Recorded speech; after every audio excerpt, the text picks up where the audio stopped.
তাই এমন ঘটনাও যে ঘটে যেতে পারে এটা জাস্ট ভাবা যায় না, ভাবতে পারবেন না, just out of think.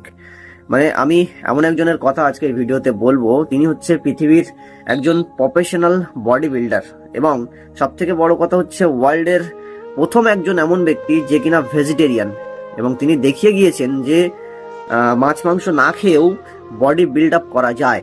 ভরিন্দর Singh ঘুমন ইনি অনেককে ইন্সপায়ার করেছে।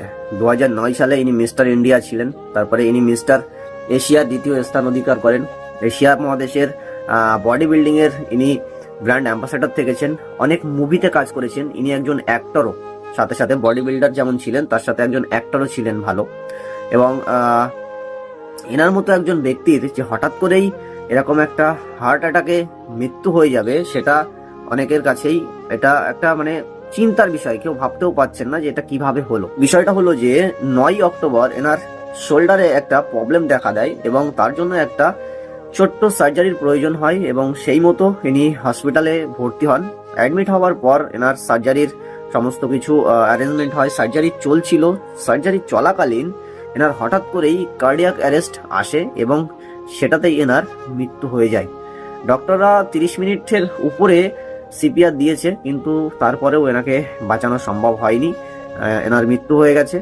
এবং এটাই হচ্ছে গিয়ে প্রশ্ন যে এমন একজন মানুষের হঠাৎ করে মৃত্যু কিভাবে হলো, এবং ইনি একজন বডি বিল্ডার, নিজের শরীরকে চর্চা রাখেন, প্রতিনিয়ত শরীর চর্চা করেন, তারা এরকম কিভাবে হলো। হরিন্দরের ফ্যামিলি এবং তার পরিচিতরা দাবি করেন যে এটাতে ডক্টরদের গাফিলতি আছে, মেডিকেল গাফিলতি আছে, কারণ অপারেশন চলার সময় নাকি হরিন্দরের শরীর নীল হতে শুরু করে এবং সেটা ডক্টররা লক্ষ্যই করেন না, সেদিকে কোনো তাদের ধ্যানই ছিল না, লক্ষ্যই ছিল না। হার্ট অ্যাটাক তাদেরই হয় যাদের হার্ট হেলথ ভালো থাকে না, আর সেটা আপনার বডি দেখবে না, যে আপনার কতটা মাস্কিউল বডি আছে কি আছে সেগুলো দেখবে না। এনার অ্যাকচুয়ালি কি কারণের জন্য হার্ট অ্যাটাকটা এসেছে সেটা বলাটা মুশকিল, কিন্তু আমি বলবো 3-4টে মেজর কারণ থাকতে পারে, সেই জন্যই হতে পারে। সেগুলো আমি ভিডিওতে বলছি না। যদি আপনারা চান তাহলে কমেন্ট করবেন, আমি অন্য ভিডিও বানিয়ে বলে দেবো যে ছোট ছোট কিছু মেজর কারণ হতে পারে, সেই জন্য হতে পারে হার্ট অ্যাটাকটা এসেছে। তো এটাই বলবো, যেটাই করেন সমস্ত কাজের মধ্যে যেটাই করেন না কেন শরীরের দিকে খেয়াল রাখুন, শরীরের যত্ন নিন, হার্টের যত্ন নিন, হার্টকে কেয়ার করুন। কারণ হার্ট অ্যাটাক এমনই একটা জিনিস, এমনই একটা ভয়াবহ ব্যাপার, সেটা হচ্ছে যে কারো যখন তখন আসতে পারে।